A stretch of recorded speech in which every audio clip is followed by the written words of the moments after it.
called this family the Algonquin language family.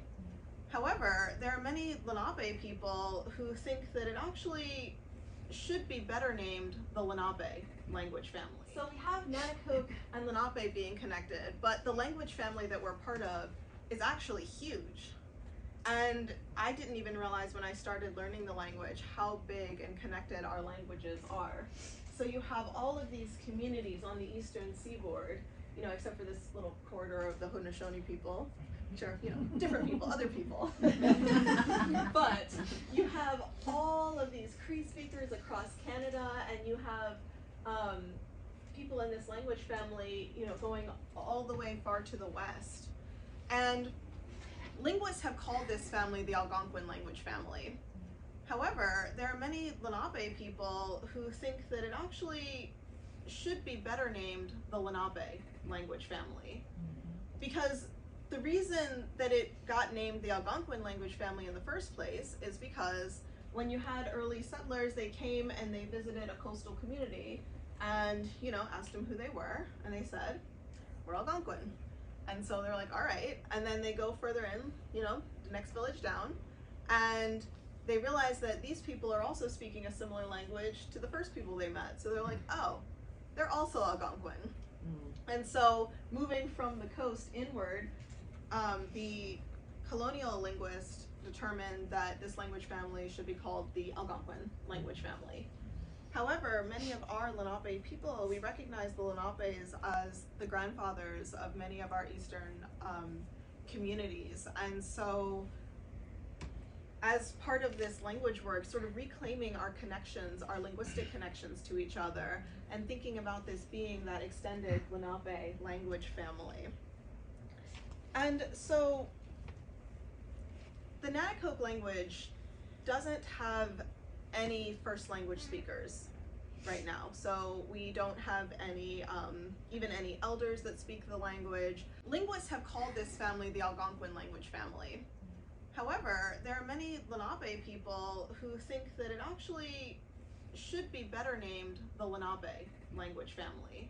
The last time that we had a native speaker was before the Civil War. So that's a really long time ago. And so it seems really daunting for us when we think about, you know, how do we revitalize a language that really only exists in these old scattered dictionaries? But when we look at our language in the context of this giant language family that we're part of, we're no longer feeling so isolated, and it's no longer so daunting to consider bringing back our language, because we have so much more to work with than many people would think. One of the important questions that we think about when we talk about revitalizing a language is the how and the why. And so I want to start off with that why, because a lot of people think, you know, what is the purpose of revitalizing a language that nobody speaks? You know, all your community members, they speak English, they can talk to each other in English. You know, why do you need to learn this ancient language? And so these are just some of these are just a few of the reasons why we want to relearn our languages and reclaim them. Learning our language helps us reconnect and remember those historical connections that our people had with each other. So we're no longer just solely relying on those colonial frameworks of how we can relate to the other indigenous communities on this continent. My journey is it's a short journey. I mean, I started 7 years wanting to learn the language. I've seen my relative Claire. She does a lot of speaking events talking about our families, and I was just wondering, what can I do to help out the community? And I was like, maybe I should learn the language.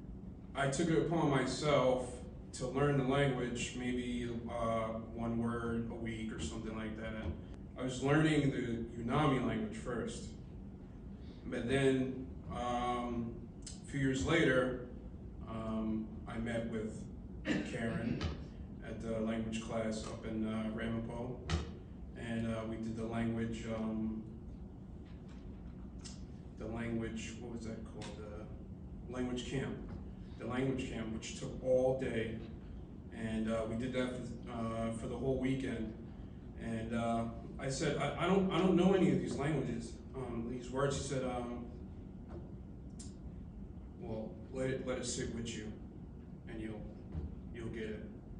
So that was 2017, I think, and been moving forward since then.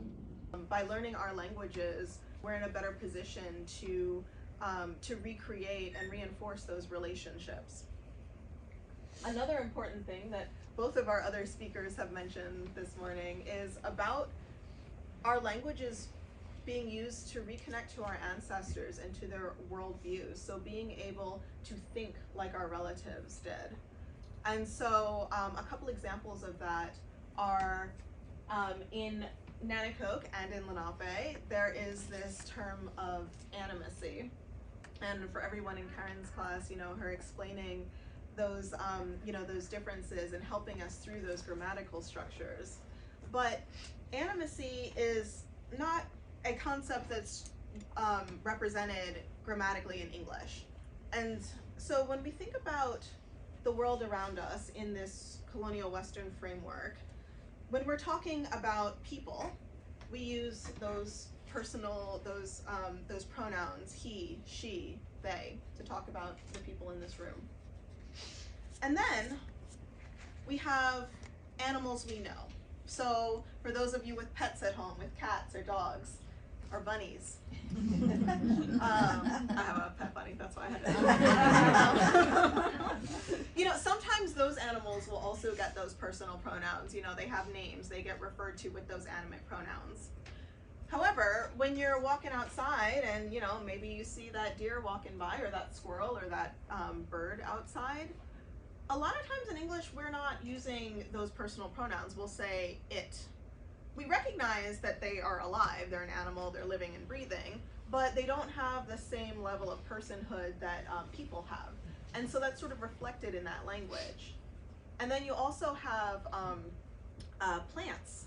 And so we recognize plants, they're alive, they grow, but they're not animate, they're not like animals, and those are definitely called its. And then you have, so this would be an it. Mm-hmm. And the tree that it came from, an it.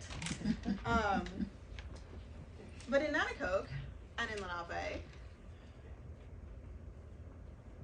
that worldview is very different and it's reflected in the language. And so people and plants and animals and celestial bodies, water, all of those get referred to with those personal pronouns. And so it really shifts the way I think that we relate to them and think about them and talk to them.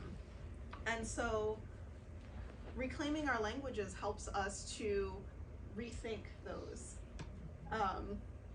And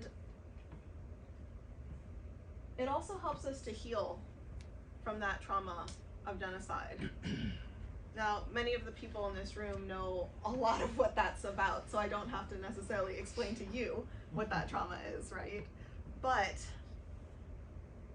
thinking about how our languages were stripped from us, how, even within into living generations with those boarding schools and having people being forcibly disconnected from their language. Our ancestors were not able to speak their languages. They had to hide. They had to hide who they were and hide their identity in order to survive and to keep their families alive. And so us being able to reclaim those languages is a work of healing for our communities. And then lastly, an example is, because I'm a linguistic anthropologist, so I care a lot about language and how it's used socially, is that when we're relearning our languages, we're really rejecting a lot of colonial language ideologies, these ideas that societies hold about language. So these are just some of the examples. This idea of linguistic nationalism is very strong in the US. You hear, I'm sure everyone here has heard that phrase, English only. English only here. In the United States, in these borders, we speak English. But as we know, that's not how humans work, and that's not how languages work. And so when we're relearning our languages, our communities may be very geographically scattered, but we're still the same people, and we are relearning those languages across those different distinct geographic borders, you know, across political borders, colonial imposed borders, like, you know, federal recognition and state recognition. And so, you know, reclaiming our languages is reclaiming some of that power as well over what our languages can and should be. Some of these other examples, standardization, some of us have, as we've created written forms of our language, having to kind of standardize them to a certain extent, but also having that flexibility to know that there are different regional variations. There's not one correct form of Munsee, right? Although I don't know, if you're in Munsee or Moravian Town, you may have a different opinion as to which one is right. But I won't get into that argument. But the idea that, you know, we can have some level of control and say over whether or not standardization is even something that's important. And this idea of purism, that languages shouldn't have too many borrowed words or shift with time. Languages are living and breathing and changing all the time. They're borrowing from different places around us. And as for anyone who, you know, talks to teenagers nowadays, you know, it completely shifts with time and generations. And then this last one, wordism, the idea that language is primarily about words. The way we communicate, it actually really goes beyond the words themselves. And for many of our communities, even as we've lost our languages, some of those concepts have actually still been continued with the use of the English language. And one example of that is this idea of goodbye. So in English, you know, when you're leaving out of here and you're ready to go, you know, you say goodbye. That's a normal parting phrase. But for many of our communities, we didn't have a word for goodbye specifically. It's always something like, I'll see you later, or I'll see you again. And many of the elders in our communities continued that practice to the point where, you know, you might get yelled at if you're using goodbye. And they're like, you know, don't say that, that's bad luck. If you say goodbye, you're not gonna see them again. You know, so say, I'll see you later, or I'll see you again. And, you know, continuing those practices, no matter what language that we're speaking. See, the N is still there again. It's fine. This must be a formatting thing.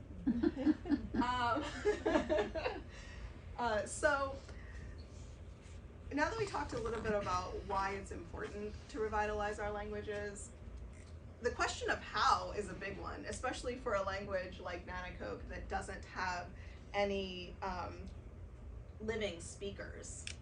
And so some of the ways that we can do that are by using shared resources across that language family. And so the Nanticoke language has 3 dictionaries. They were all done in the 1700s, you know, one by a missionary, another one by some amateur linguist hired by Thomas Jefferson to go out and sit and have a conversation with somebody and write down what they heard. And I'll show you on the next slide about how messy that can get. But so there are going to be some words that we may not have, but we can borrow from the language family because our languages are so closely connected. And if you can look at the Munsee languages, if you can look at Unami, if you can look at Anishinaabe languages, and you see the words that they have, we're able to sort of fill in some of those missing gaps for words that we don't have. And we also have a linguist that's able to reconstruct words because he's the one who's studying those vowel shifts and sound changes and seeing what are the common ways that Nanticoke has shifted and is different from the other languages. So that's his job to kind of put some of those together to reconstruct some of these words and also to try to interpret the words that we do have in the dictionaries. And so I'm going to have you guys help me with that on the next slide here in a minute because I like interaction. And so let me switch to that. All right, so ignore the right-hand side for now.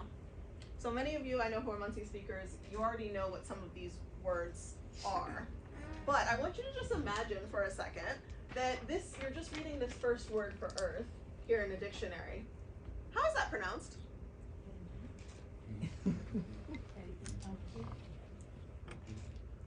Yeah, I heard 3 different versions, right?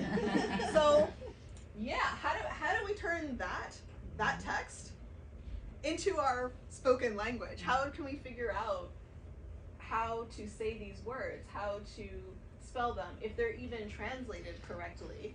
Because we've also seen some examples of words that are like the word for stone, asin, has also been translated as the word for cliff. Because if you can imagine these 2 people who don't have a language in common walking along, and they point to this, we're like, what is that? We're like, oh, that's a cliff. Like, that's stone. Somebody's trying to give the simplest answer, somebody's trying to describe, you know, what they see. We also had a similar mistranslation with the word for water and the word for pond.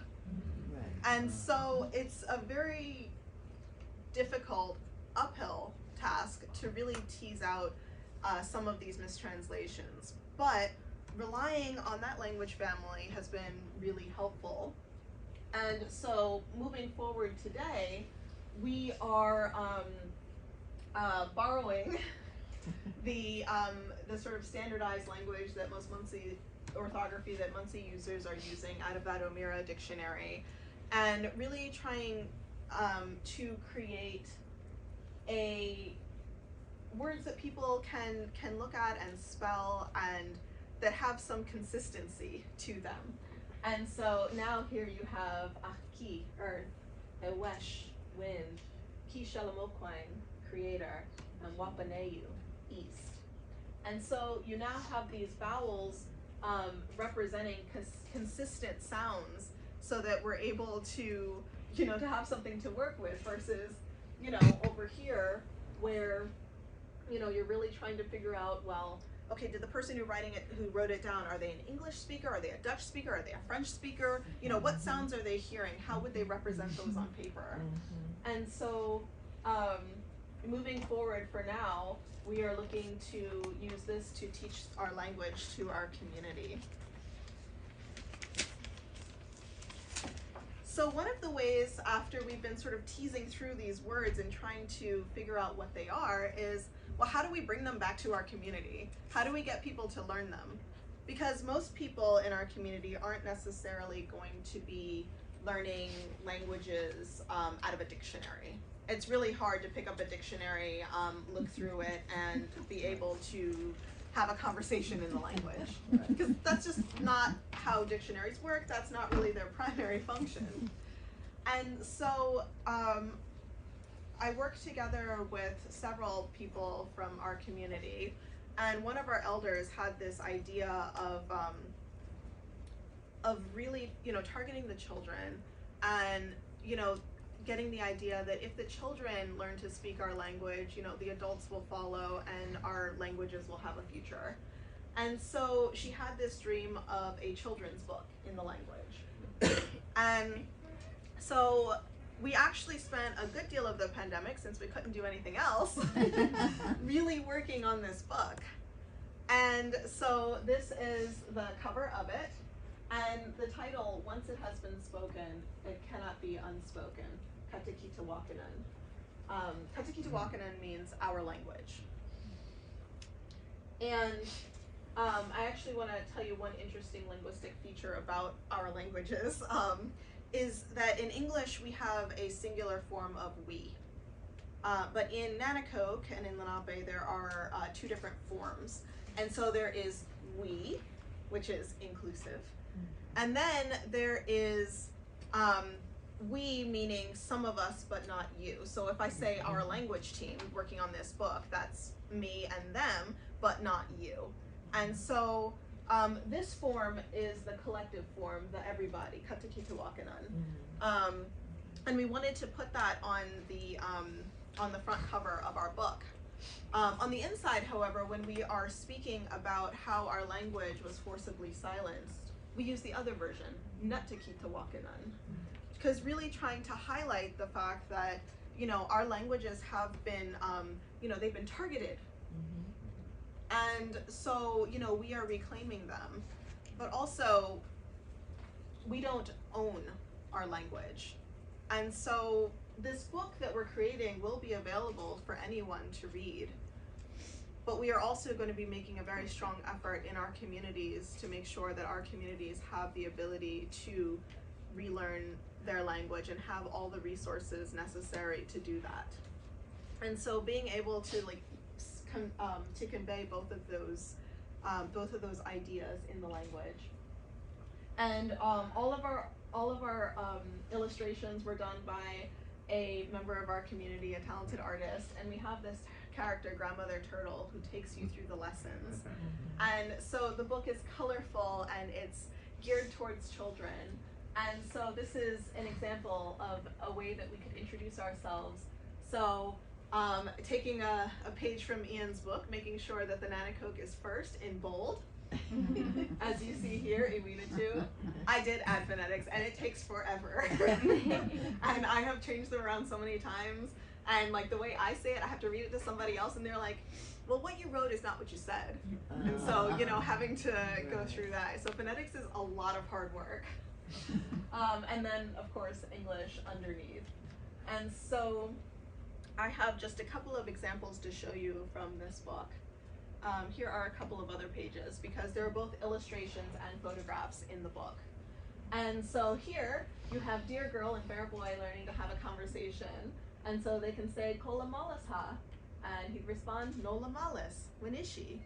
And for those Munsee speakers, you see how similar it is, right? A little bit different though. And then there's also other important knowledge that's embedded in the book. So here explaining that one of our words for bear is winkapim, which means good fat. And so it's telling us something about that bear. And it's telling us about how the bear both gets big and fat for the winter, but also how we use bear fat. And we use it in a lot of ceremonies and we use it regularly, historically and contemporarily. So having some of that knowledge embedded in there as well. On another page, when we talk about our Ilangomakik, our family, we have that same conversation that Elder Molly Miller had spoken about, where we don't have separate words for siblings and cousins. They're just all, you know, they're all your siblings. And so that's represented in the language. And so it really helps us to learn more about what our, how our ancestors thought, how our language works, and how we can think and continue to move forward as Nanticoke people. And so this book is going to be available. We just signed the contract this past week with the publisher. And so it should be available early next year, February or March. I will keep you posted. And so I just want to say Wanishi to all of you.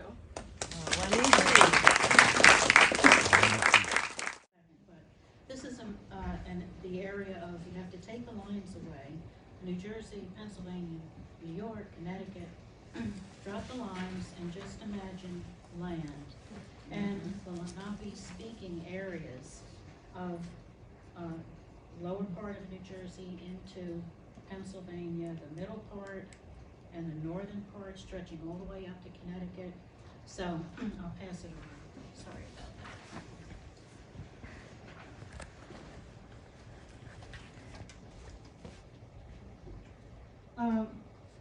I wanted to start with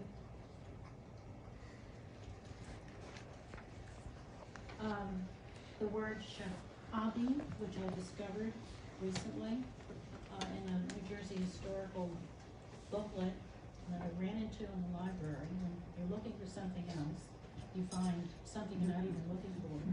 But apparently this was what the native people called New Jersey, according to this speaker at the time. Words around us. These words are all over our New Jersey maps. And they're still there because they were written in deeds. And so you can find menacing, Wicketown, Navesink, Raritan, Rollway, Popacon, Passaic, Parsippany, Cheesequake, Matawan, Musconetcon, and these were all identified as paths, Indian paths. Now, some of them we know as rivers, towns, streams, places, areas, but they started out originally used by the Lenape people of the area. Other places around us, Hocoxen, Manasquan, Matawan, Negahomie, Porterpeck, Wampum, Brook, which is near me in Eatontown, Crosswicks, Squonkam, Matitaconk, Rumson, Rockaway, Ramapo, Rancocas, Barnegat, Cinnaminson, Hoboken, Mawa, and Manahawk. Now, some of these have had things attached to them, syllables in front of them, syllables in the back of them, but over time they became anglicized and English-sized, if there's a word, and they just shortened them to the point where they knew where it was. And written in deeds, Mulliga, Metuchen, Netcom, Paramus, Peapack, where Jackie Onassis kept her horses, Pomona, Piscataway, Runnymede, Susquehanna, Tappan, Totowa, Teaneck, Connecticut, Lackawanna, still there and from the original language. And Minnesota, Idaho, Illinois, without the O, usually, Missouri, Kansas, Alabama, Oklahoma, Nebraska, Utah, Arizona, Wichita.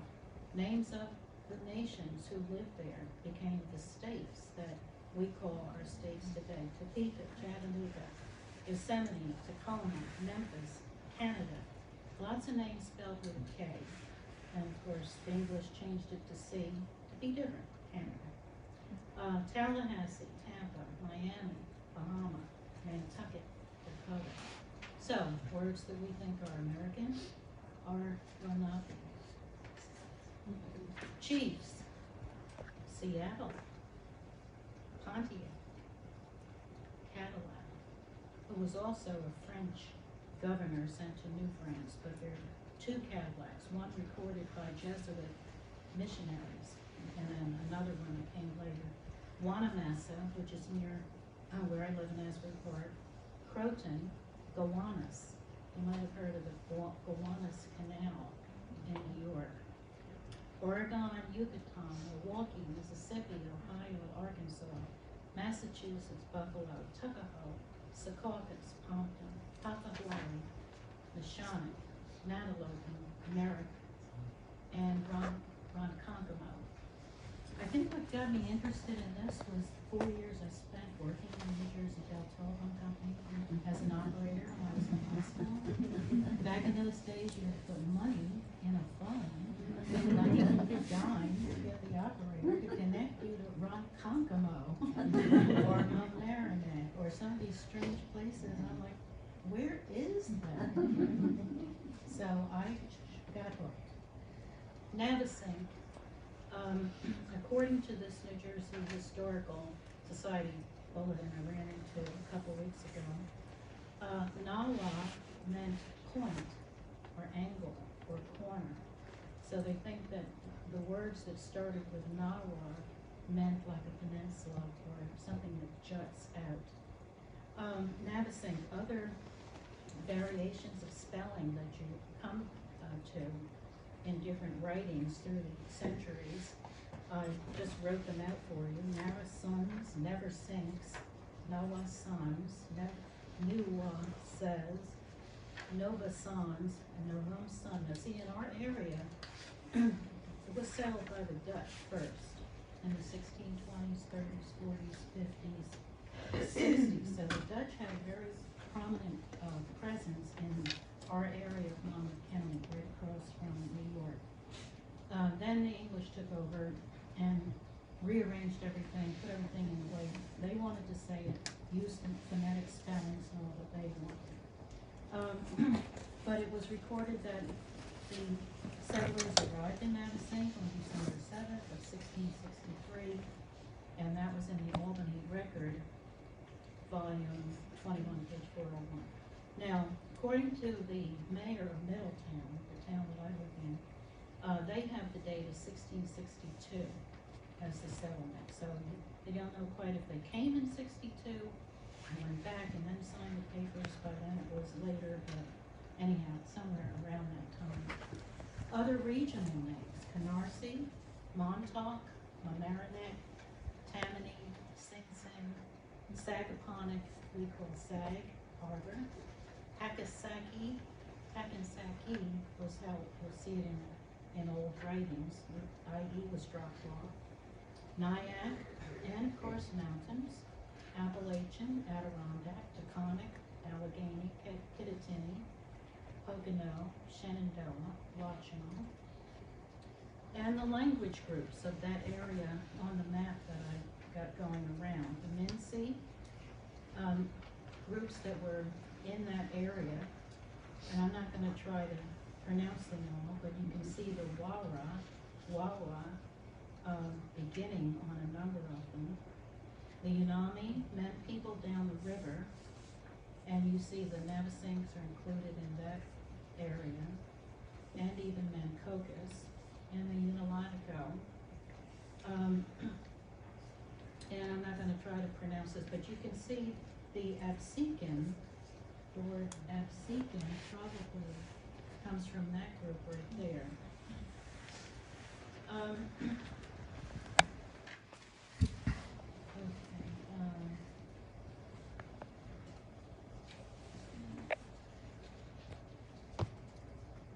Okay, I wanted to introduce you to my friend Rick, who's going to complete this.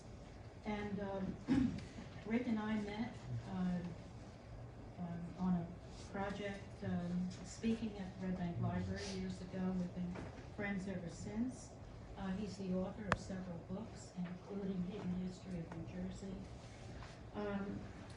He was able to interpret the English language that we would find on deeds, and also use an overlay to put those places and streams and rivers on current day maps to see exactly where that area fell, so we could pinpoint where that deed fit.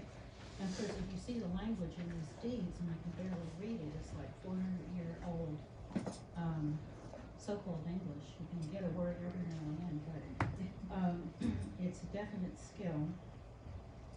And right now, Rick is working on a database of deeds, listing the native signatures and the payments and other information, just as Melissa and Caitlin are doing. So, Rick, I'll turn it over. Oh, before I forget, I wanted to bring this for you to see. This is called Owning New Jersey, and it really gives an extensive background of the area, the land that we call New Jersey. I mean, from the very, very beginning, and even then some, plus a lot of the records and deeds and areas that were just under different control and all of that. Some of our family is listed in here also. And this one is a new book that just came out, and I think it would be really worthwhile for you to take a look at it, because it's written by a Finnish guy from Finland, but it's from the native perspective of how you see history, how you see what happened here. And it really covers, you know, pretty much North America, the Spanish, the French, the English, the Dutch, everybody. So treat yourself. So thanks, Claire. So I'm Rick Efting, as Claire mentioned, and I've been puttering around Monmouth County for most of my life. And when I retired from something called work, I decided to get interested in my local history. So one thing, as you all know, leads to another. And this is not quite in focus, but it's part of the deed that they showed before, and I think Faith is going to talk about too. But if I can, indulge me for a second, I want to give you a little background. because my area of our state, kind of due east of where we are today, is really, really historic in terms of obviously the Lenape homeland, but also with the cross-cultural contingents met, if you will. So 1609, we know Henry Hudson came up the coast on one of his voyages. We know that he stopped in what is now Atlantic Highlands Harbor. We know that Lenape people came on board, and at least at the beginning, they all got along very friendly. When I was a kid, I used to go to what has always come down at... Folks can't see you if you go straight to Where others than folks? They'll see you as long as you're front. All right, I'll be up there. So there's a place called Henry Hudson Springs, which allegedly is where Henry Hudson was directed by the Lenapes to fill up his water cask. So based on that 1609 and a couple of other journeys Hudson made, the Dutch claimed this whole territory. Fast forward, 1640s, a group of religious dissenters from Massachusetts Bay came down to New Amsterdam, talked to Willem Keith, who was the governor, and asked him if they could live there. And he said, sure, go out to Long Island. And his real intention was to make them a buffer between the Canarsies and himself and the rest of the Dutch settling in Europe, one of his motivations. Fast forward again, 1663 has been alluded to already, a group of these people who had settled in what is now Gravesend, Brooklyn still, came down, attempted to purchase against the Dutch orders land from the Lenapes.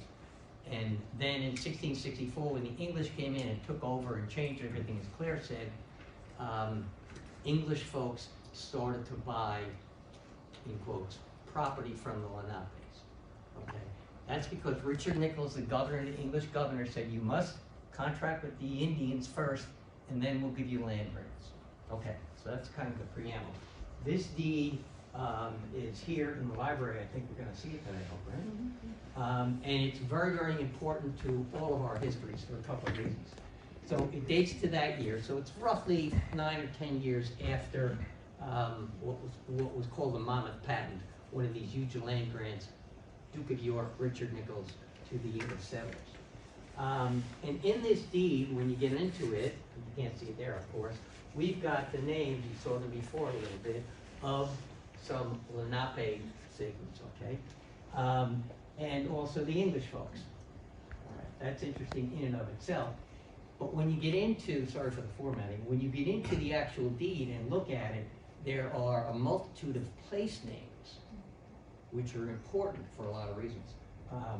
And just to give you an idea, and if I don't know why that came up, but this is the land that is described in that deed. Now, it was printed upside down, so some of the old script looks that way. So I corrected it for north. Way out here, off the map, would be the ocean, and this is Monmouth County. This is now Tinton Falls.